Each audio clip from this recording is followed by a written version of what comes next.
Thank you all for coming over to this channel. If you like the content, please give me a thumbs up. If you think the content is worthy to be shared, please be generous and share. Today we're going to talk about one of the most successful track and field club in the history of the sport. I know that when we hear about track clubs, we think about the MVP track club. We think about the HSI, etc.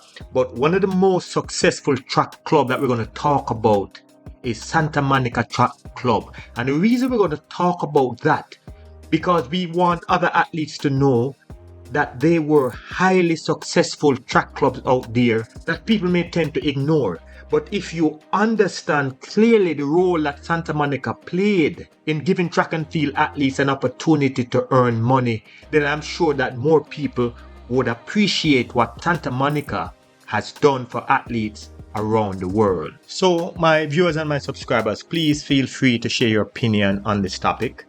What do you know about track clubs in America and around the world? How do you feel about the track clubs that we have today?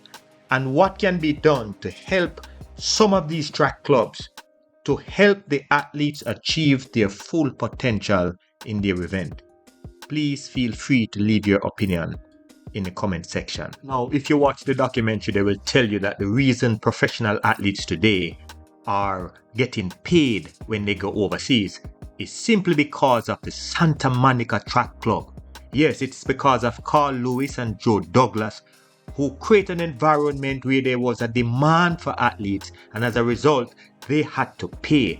Now, I can tell you my own story about Joe Douglas, which is the founder of the Santa Monica. But before I go into my story, I will just share with you some of the most renowned athletes who competed for the Santa Monica Track Club. And we have to start off with the dominant sprinter and long jumper. Without a doubt, he is the greatest sprinter long jumper of all times, and that is Carl Lewis. Carl Lewis secured 9 Olympic gold medals and set multiple world records during his career with Santa Monica Track Club.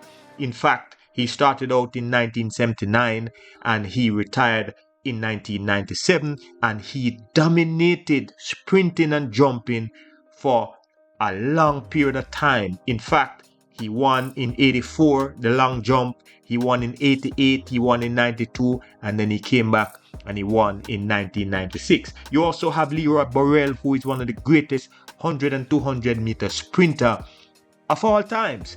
In fact, he held the world record in the 100 meters twice. Yes, as a Santa Monica member.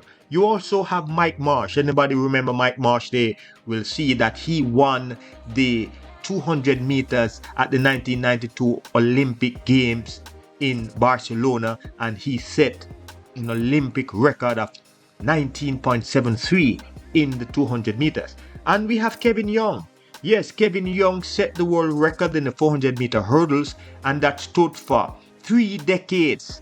I remember when I saw Kevin Young running 46.78 at the time, his personal record in the 400 meter hurdles was faster than my 400 meter flat at a 19-year-old. And he also represented the Santa Monica Track Club.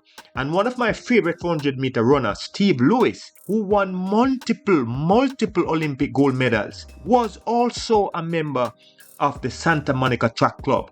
Danny Everett, one of the greatest 400 meter runner for the United States of America, who is also an Olympic gold medalist, also represented the Santa Monica Track Club. You have the 800 meter specialist for the United States of America, Johnny Gray.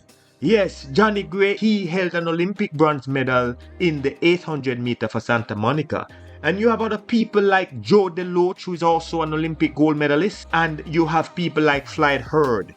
So when you look at the combination of all the athletes who represented Santa Monica, without a doubt their accomplishments would make them the #1 track club in the history of the sport. Now I tell you, in 1996 I was one of the favorites to win a medal for Jamaica. It didn't turn out that way.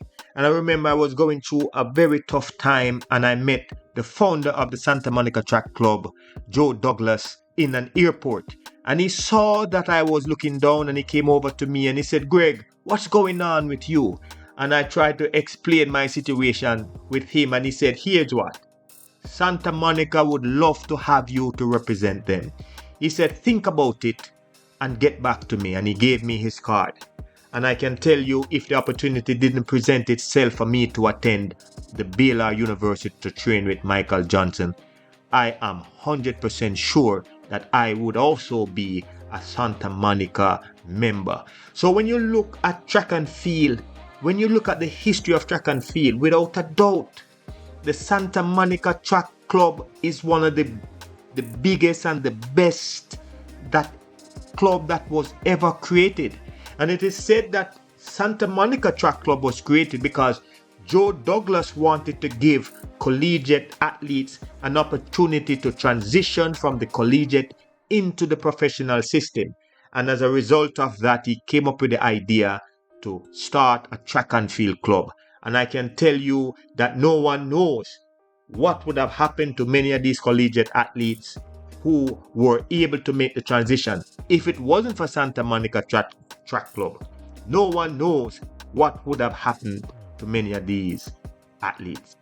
So without a doubt, if it was not for the Santa Monica Track Club, it would be much difficult for athletes to transition from the amateur into the professional. The Santa Monica Track Club also made it possible for athletes to go overseas and to earn a substantial income in terms of appearance fee, performance bonuses, etc. And we have to give credit to Joe Douglas for coming up with the idea to create an environment where track and field athletes can have a structured system, a system where they can develop physically, emotionally, and psychologically to have a successful career.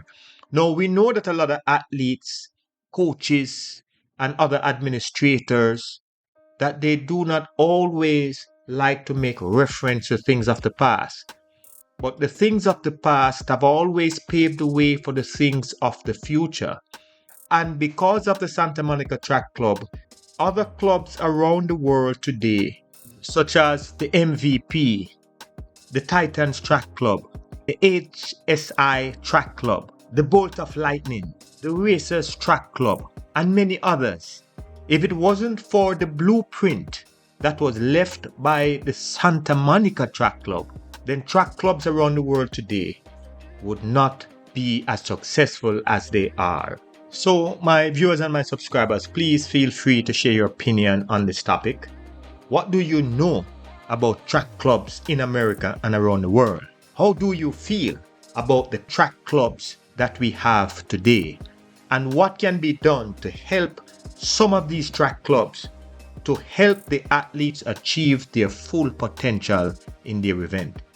Please feel free to leave your opinion in the comment section. I thank you very much for listening. I am Dr. Gregory Horton. Have a blessed day.